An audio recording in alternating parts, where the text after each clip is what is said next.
Você sabe que Deus, Ele é soberano. Deus é soberano. Soberania é um dos atributos de Deus. Deus tem vários atributos: onisciência, onipotência, invisibilidade, eternidade. São vários atributos que faz dele ser quem ele é. A soberania é um desses atributos. E quando nós dizemos que Deus é soberano, quando nós cantamos: Tu és soberano sobre a terra, sobre os céus Tu és. Quando a gente canta sobre a soberania, nós estamos querendo dizer com isso que acima da cabeça de Deus não existe ninguém a quem Ele tenha que justificar o que Ele faz.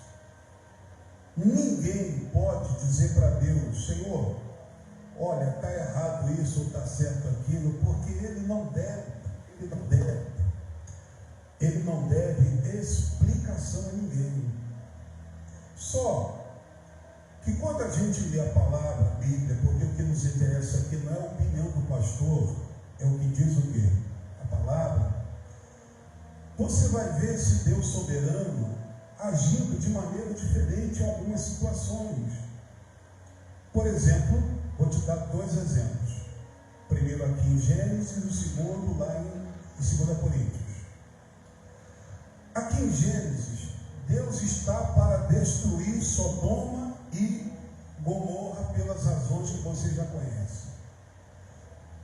E aí, Ele é soberano. Ele poderia ir lá e destruir Sodoma e Gomorra e não dar nenhuma justificativa, explicação a ninguém.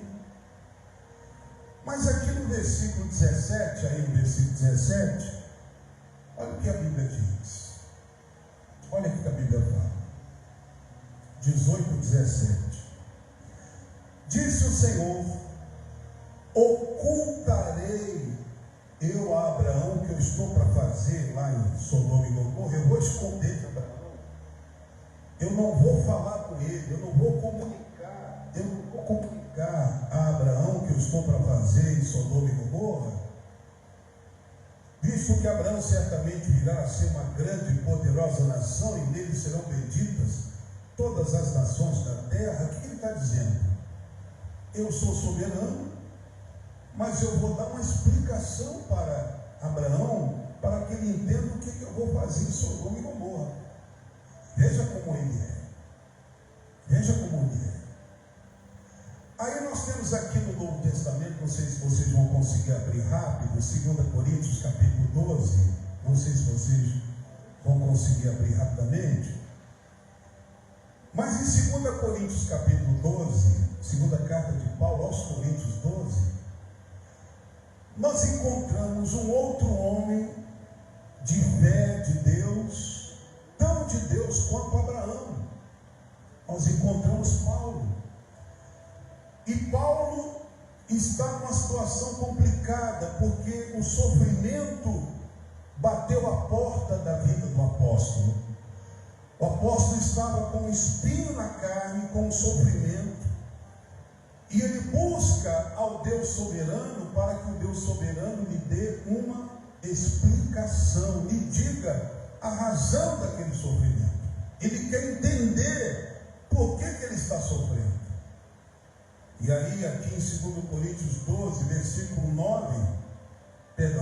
8, diz assim, 12:8, 2 Coríntios 12:8, eu orei 3 vezes ao Senhor.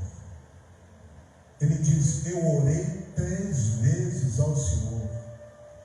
E orei para que o Senhor desviasse de mim aquele espinho.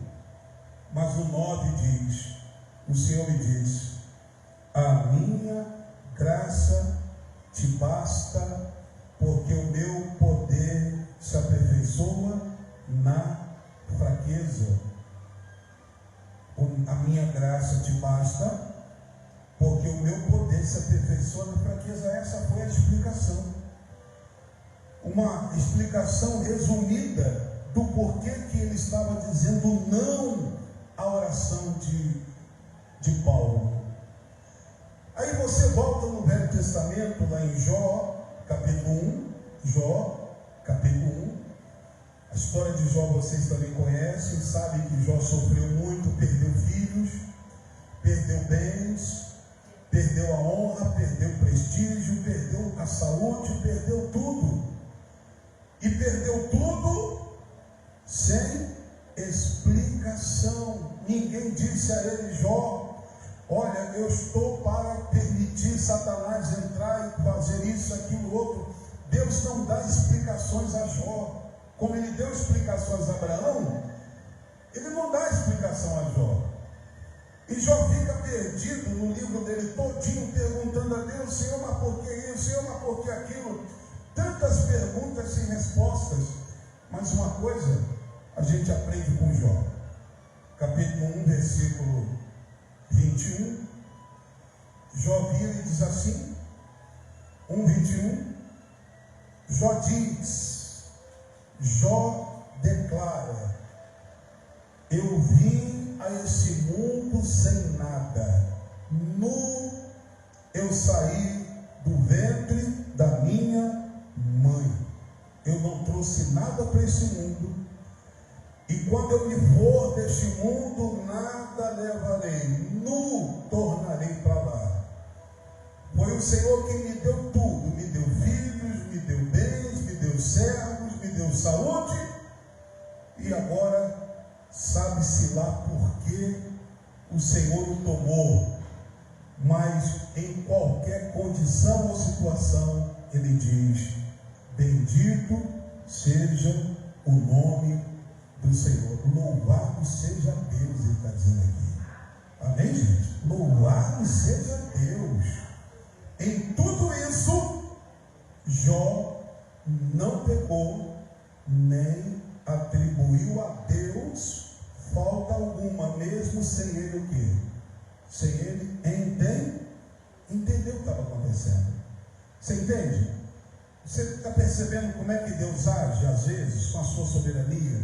Às vezes ele explica, e às vezes ele não explica. E está tudo bem.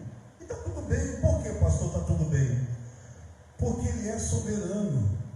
Ele sabe que o processo, às vezes, é necessário antes da vitória chegar. Diga glória a Deus. Por isso ele permite certas coisas. Mas a mesma palavra que nos ensina isso, a maneira dele agir, nos ensina uma coisa poderosa. Poderosa. Veja o que acontece lá em Gênesis. Voltemos no capítulo 18, para a gente entender o que acontece quando Deus decide destruir Sodoma e Gomorra. E ele então revela a Abraão o que vai fazer, explica a Abraão o que vai fazer. Acontece o seguinte, a partir do versículo 18, 23. Abraão se chega a Deus para interceder por aquela cidade que já estava determinada que seria destruída. Versículo 23, Abraão chega a Deus e pergunta, olha a pergunta que Abraão faz: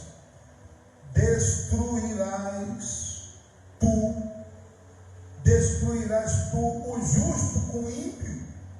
O Senhor vai permitir que o justo seja destruído lá naquela cidade junto com o ímpio? E se porventura houver 50 justos naquela cidade, destruirás também, não pouparás lugar por causa dos 50 justos que lá estão dentro dela? O que é que nós estamos lendo aqui, queridos irmãos? Nós estamos lendo que Deus é soberano, não deve explicação a ninguém. No caso aqui ele explicou, ninguém consegue mudar a sua vontade, mas aqui Abraão nos ensina uma lição: o poder da oração intercessória, o poder da oração de intercessão. Quando você se coloca diante de Deus em favor de alguém ou de alguma causa, quando a causa está perdida, quando alguém está perdido, é possível você se colocar diante de Deus para que aquela situação venha a ser mudada. Jesus nos ensina isso lá em Lucas 18, não sei se vocês vão conseguir encontrar. Evangelho de Lucas, Novo Testamento, capítulo 18. Jesus está contando uma parábola de uma viúva diante de um juiz com um coração duro. Um juiz que tinha um coração duro e que ninguém conseguia mudar a sua vontade.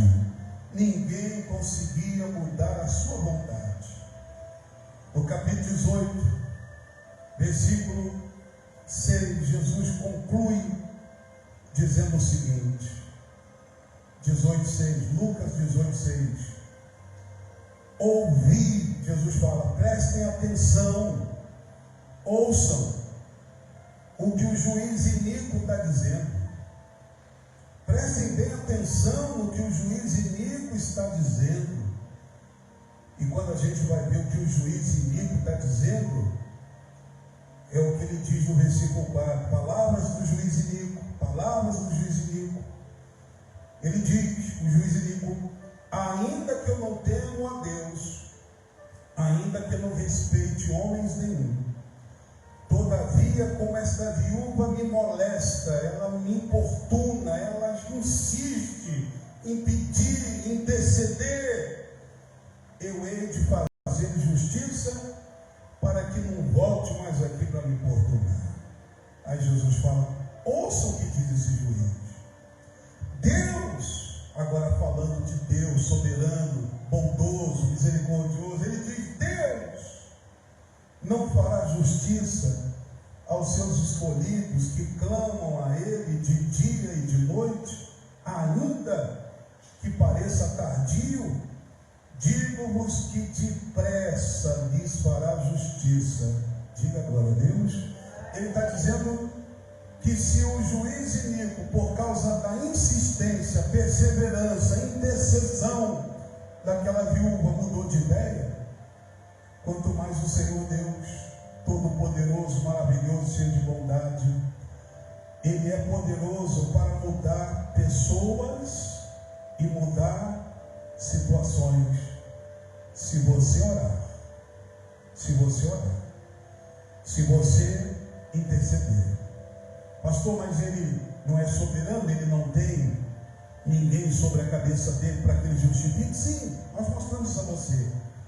Mas quando Abraão intercedeu por Sodoma e Gomorra, por causa do sobrinho dele que estava lá, e ele foi descendo, Senhor, mas se tiver 50, se tiver 45, se tiver 40, se tiver 30, se tiver 35, se tiver 25, se tiver 20, ele foi insistindo, intercedendo, uma verdadeira batalha de oração,